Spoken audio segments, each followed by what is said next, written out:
कि उसके मूल ढंग बेसिक स्ट्रक्चर से शुरुआत करनी होती है। शुरुआती दौर में एक नए लर्नर के लिए ये जानना ज़रूरी है कि देश कैसे चलता है। यहाँ पॉलिटी के मूल आधार बेसिक्स दिए गए हैं।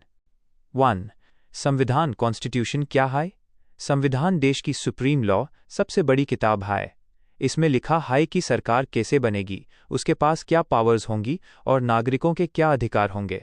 बनकर तैयार हुआ द 26 नवंबर 1949, लागू हुआ the 26 January 1950।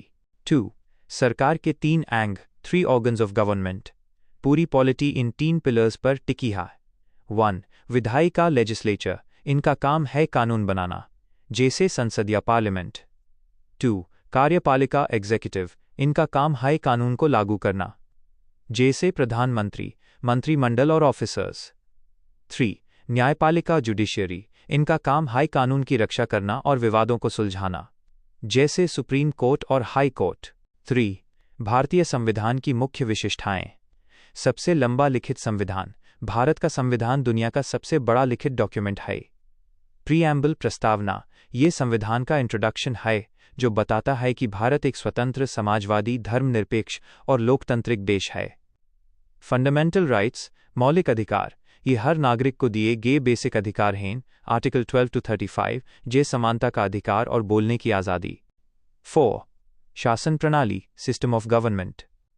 Parliamentary system, Bharat में ब्रिटेन की तरह पार्लियामेंट्री सिस्टम है जहां जनता द्वारा चुने गए प्रतिनिधि MP MLA सरकार चलते हैं।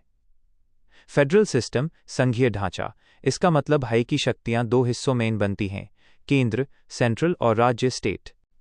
5. पढ़ने का सही तरीका, स्टेप्स फॉर बिगिनर्स। अगर आप शुरुआत कर रहे हैं तो इन स्टेप्स को फॉलो करें।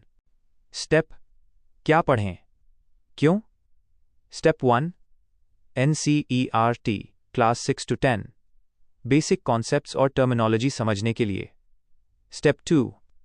M. लक्ष्मीकांत, इससे पॉलिटी की बाइबल कहा जाता है, हर टॉपिक की गहरी जानकारी के लिए। स्टेप 3. करंट अफेयर्स, रोज़ाना न्यूज़ पढ़ें कि संसद में क्या हो रहा है या सुप्रीम कोर्ट ने क्या फैसला दिया। एक छोटी टिप, पॉलिटी को सिर्फ रटने की जगह ये देखें कि हमारे आसपास प्रशासन, एडमिनिस्ट्रेशन कैसे काम कर रहा है। इससे सब्जेक्ट काफ़ी इंटरेस्टिंग हो जाता है।